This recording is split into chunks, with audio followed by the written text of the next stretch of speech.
Hey, call me Shape, and today we're reacting to a video titled, I Gave Up on Modern Society, Now I'm Homeless. Let's get right into the content. Good morning and happy Wednesday. Welcome to Machine Guy Eats. My name is Mr. Darling, and yeah, as y'all can see, I'm still at the park. Early morning, here chilling. Did you guys know that there was a debate last night, a presidential debate?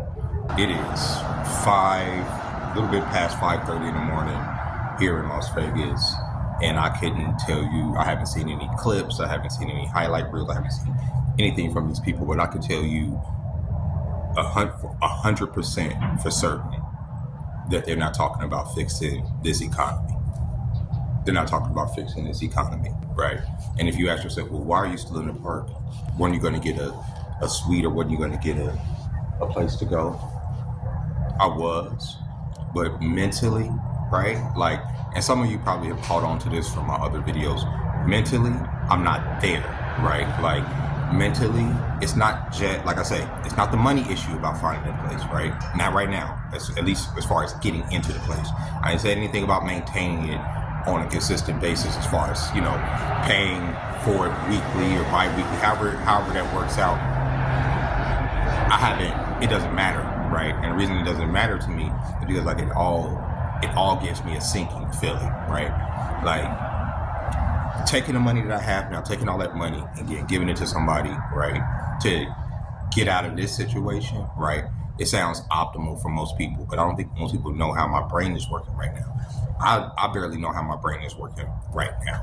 And doing that would just put me back into the same loop that a lot of y'all are in. I know we're in the house, we're in a comfy bed, I get that.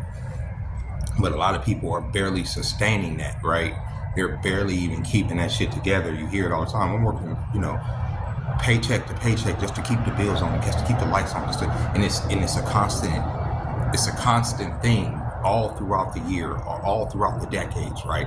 Until your whole life energy is expended. And the whole thing that keeps us distracted from that is things like the presidential debate, where they're not going to talk about fixing any of those woes that vex all of us as far as economically, right? They'll talk about issues that, you know, they know that we'll go at each other's throats about: abortion, sexuality, race, like stuff that they know that we'll have a real good argument about, legitimate or illegitimate. They know that we'll have these arguments and distract us from the real situation. And the real situation is America is fucking dying from the inside out. It's being rotted, gutted by bureaucrats, by greedy captains of industry that don't give a fuck about the prosperity of the American citizenry, right? Because you ask yourself something like this: a person like myself who's American citizen, obviously been an American citizen for nearly half a century,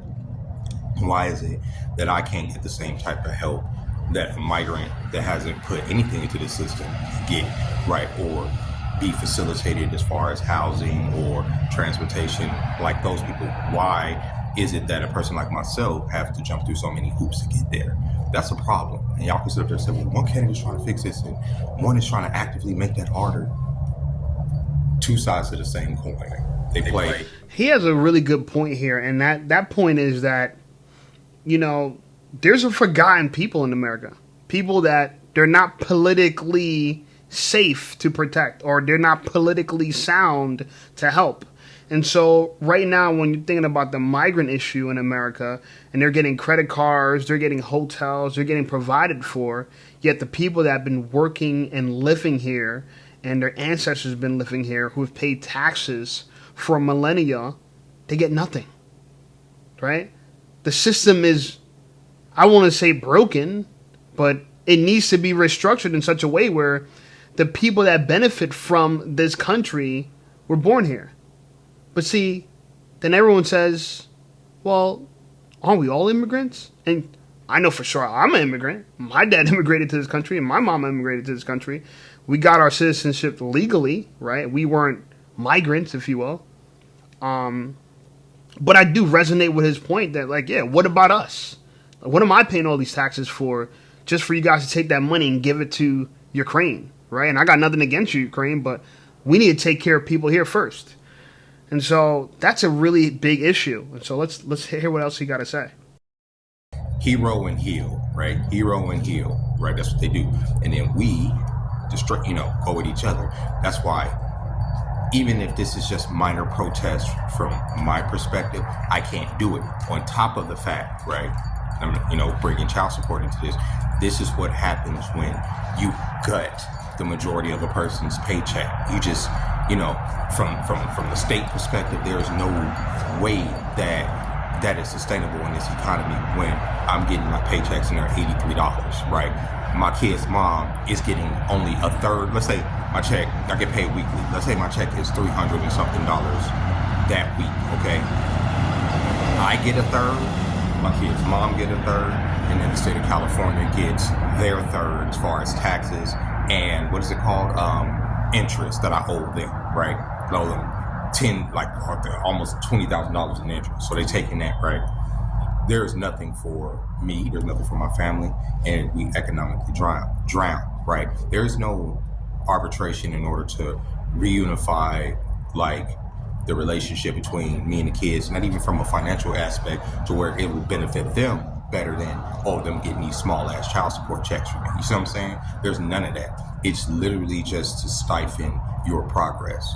The machine is just there to compress you down into this pace that they just spread you across the fucking world, right? When they want to, and just use the idea of you even existing as collateral or as a value system to attract other people to come here, right? You want to be American? Look how these people have lived. They work most people work themselves to the bone. They work themselves till they have nothing. You understand what I'm saying? And the generation that's coming behind us are seeing that. So it's hard for me to even want to get up in that system. It is. Not enough money. It's a rat race, right? We're on this treadmill, right?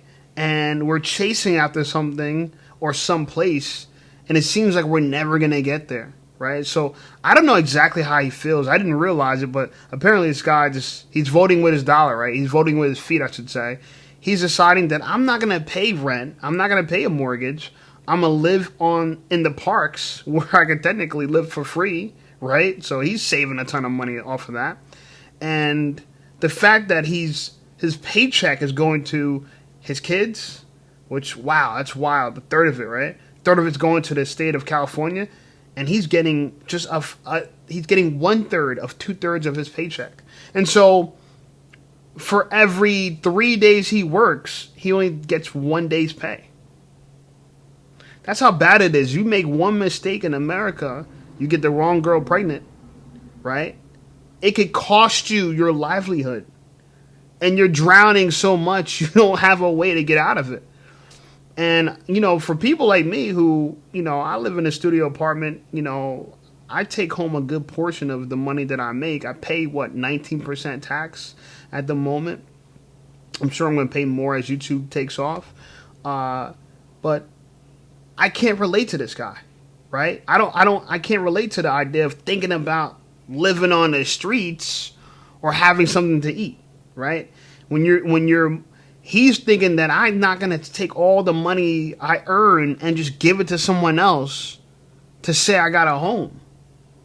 Right? And not everyone is going to be able to do what this guy does, right? California is warm and nice. I'm from New Jersey. You do that shit out here in the wintertime, you're screwed. And so what some people do is they commit crimes, get locked up, and they spend a winter in jail.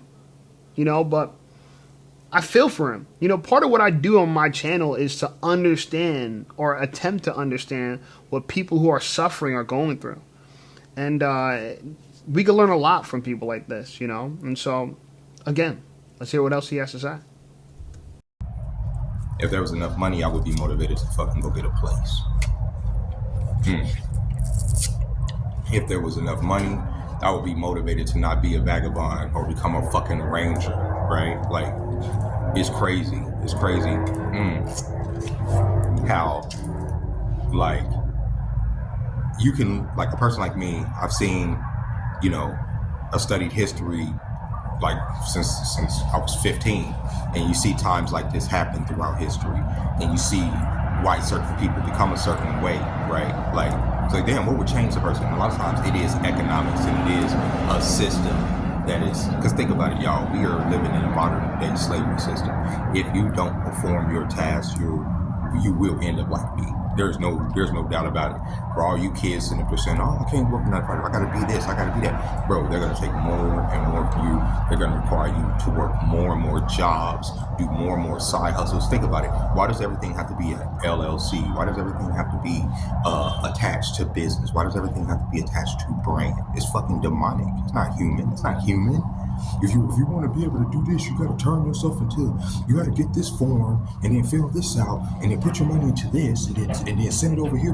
That's crazy. That's crazy people shit. That's not real. That's a game. You know what I'm saying? That I personally feel needs to all just burn the fuck down, right? So there's a part of me, obviously, that's the ones that say fuck this, get my money, go get off the street and do what I've been doing for the last 20 fucking years of my life. Or there's a larger part of me, the part of me that exists outside of this form, that exists outside of this body, that wants to transcend those pleasures or those needs, the air conditioning, the microwave, the access to shower all the time. Those are conveniences that may not always be here with the way that they're robbing this country, with the way that they're treating us anyway. So why go accustomed to it? You know what I'm saying? Like why be so comfortable with it? Why not harden yourself even more so than you already have? Fuck it, the world is hard. I can't worship money, guys. I can't do it. I can't. It's just not gonna happen. Like, I would rather do this. Like, being a part of the machine is not for me anymore. And that's something that I've come to realize in these last few days. I don't care. Even though things are hard, even though, like, by the time night falls and I'm super tired of being in my head, I'm like, I just want to lay down, and my legs are tired, and I'm sick of these bugs biting me, and I'm literally just a bitch by the time it's time for me to go to sleep. Like, I literally turn into a whole little kid, and I just be running, go to sleep, and that's kind of a problem too, because by the time I do find a spot to camp and I lay down, I knock the fuck out, and I don't like sleeping that hard, but I be exhausted, and that's a good thing, right? Because brain is completely turned off, my body just shuts down, and I actually been getting some pretty good night's sleep on my camp. But I want to stop him right there. So one of the points that I agree with him on is that he's essentially going to choose freedom, right? Instead of having to suffer and have no money and feel like you're the weight of all these burdens are on not just your shoulders, but it's like a foot on your neck crushing you. He's like, you know what? I'll make do with less, right? And I can relate to that because, I live in a studio apartment. There's no difference between my bedroom and the kitchen. It's one room, and it all just intertwines into each other. And I would love to have a studio. I mean, I would love to have a 1-bedroom or even a 2-bedroom so I could put this desk and my computer and stuff in. But no, it's all in one room. And I'm making do with less so I can have the freedom to have more resources to protect myself, to stay afloat, to have a rainy day fund, to not have the stress of I'm one emergency away from losing everything. And so I may do it less to have that freedom. And he's doing essentially the same thing. He's making do it less, so he has the freedom to, you know what? Yeah, I don't got a place to live, but I got money in my pocket. And so if something happens, I can make something happen, And the thing about his situation that's different than mine, or maybe even yours, is that he has to choose not having a roof over his head. Now, I don't know if he's still working or not, and I don't know if he has any income coming in. But if he is still employed and he has money coming in, and this is one of the ways he could combat with the fact that he has high expenses and a high overhead, I get it. You know what I'm saying? I get it. I mean, I hate to be the person who says, this guy's an idiot and he don't know what the hell he's doing and why did he do this and why did he do that? And, although I do think that I would have to exhaust every possible option before I live on the street. I would buy a car, buy a van first, and live in a van, right? I would have to exhaust every option possible. Because I do have questions, like where do you charge your phone? Like, where do you get time to make YouTube videos and the resources to make YouTube videos, right? Because even though he's homeless, he's still a YouTuber. So, he still has resources to charge equipment, whether that's his phone or laptop or camera. I'm assuming edit, maybe lightly edit, make a thumbnail or something. I don't know. But he needs electricity to run those products to have a YouTube channel. So, I'm assuming, and I don't know, I guess we'll find out if we keep listening, that he has a way to charge his phone and make do and do all these stuff. And for me, that might be such a hassle where I might be willing to suck it up and live with the mother of my child and just try to work it out with her rather than pay child support and be on the streets. Now, I don't know if that's an option for him. I don't know, but I'm just trying to tell you what I would try to do in his scenario. In fact, I might even date a girl that I'm uninterested in just to live with her. Like, I would go through every depth possible to stay off the streets, because at that point now, safety will be my biggest concern, right? But again, I do understand the idea to choose freedom, right, over slavery, if you will. Where, like, again, you got to work 3 days in order to have 1 day's pay. So, I don't know. What do you guys think about this? I thought this was a really interesting video. I'm going to leave a link to the original video in my bio in the description. In the description below. But other than that, like this video, subscribe to the channel blowing up. I appreciate you guys. Check out some of my other videos, and I'll see you over there.